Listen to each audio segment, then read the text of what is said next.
Yun, what's up guys? Eto, magtatattoo muna tayo. Pas muna sa fishing. Diskarte muna.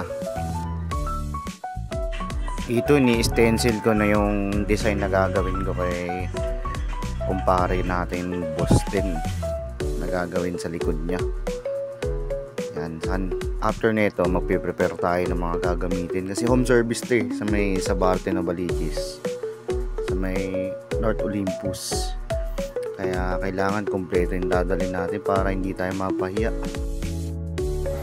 Dito naka-prepare na tayo, naka-setup na lahat ng gamit. Lagay ko na sa motor. Yan. Pa-video muna tayo kasi nililipat ko yung motor. Behind the scene pala to. Kunyari vlogger tayo rito. Ayan o, nag-ayos pang helmet. Vlogger-vloggeran. Dito dumaan muna ako sa may pharmacy na ng kaibigan ko, sa may Pharmacia dito.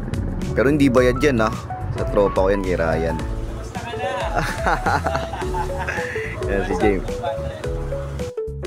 At nandito sinalubong na nga tayo ng kaibigan natin. Client ko si dati si Boss James nung panahon pang 00 pa kami, mga 2016. Ako yung first na nagtattoo sa kanya. From Australia siya nun. Tapos bago siya pumasok sa antique collection.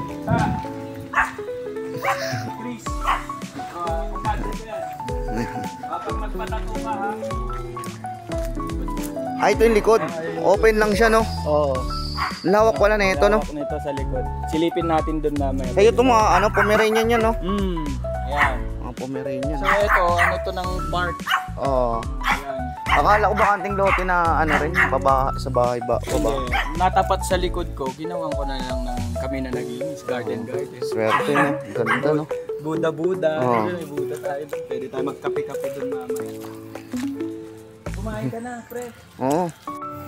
Anip na. Kuha tayo ng gamit. Kalimutang i-tissue. Patingin na.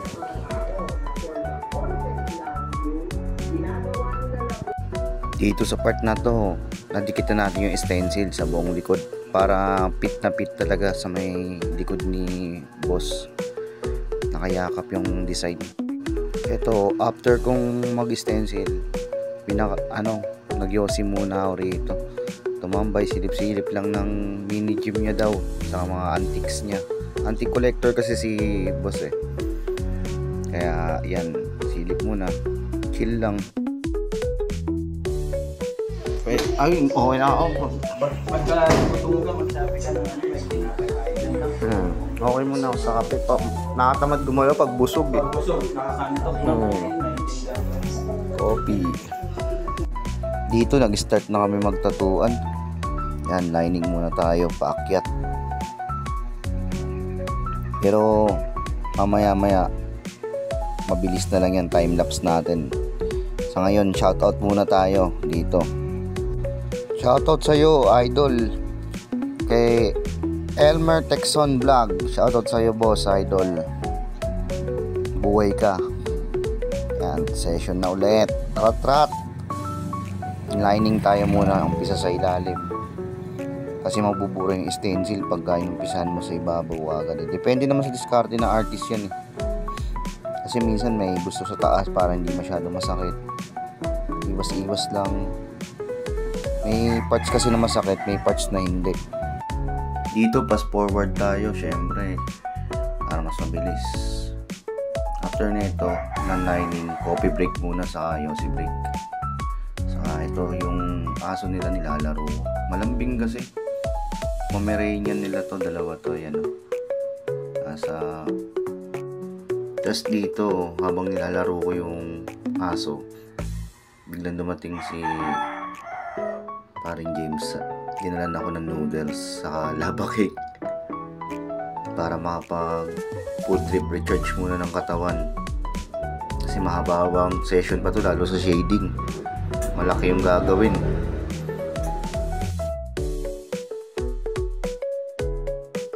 Then dito fast forward, tapos na ako mag start ng shading. Bale break ulit to, hindi ko na na-videohan yung umpisa ng shading, pero ito tagas na, babalik na ulit kami sa shading. Ito patapos na tong part na to, nililinis ko na lang. Nalobat na kasi yung cellphone ko kaya kailangan ko ng, syempre hindi ko na ma-video, hindi ko masikaso, pagod na rin, nalay na yung kamay, saka masakit na rin daw sa tropa, kaya kailangan na natin videohan, saka mag-focus sa gawa para matapos kagad. Masakit na rin daw, pero matibay talaga to si Boss James, kasi halos wala kaming break. Ako lang magpapahinga, Yossi break lang, sa coffee break. Kaya pinakita ko, video muna tayo. Oh, saktong sakto, fit na fit.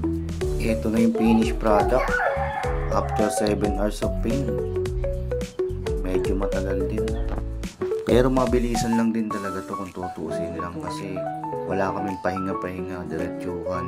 Yung break namin almost 3 minutes, 5 minutes, coffee, yun lang. Kaya matibay rin talaga si boss. Solid, eto na yung outcome. Maraming salamat.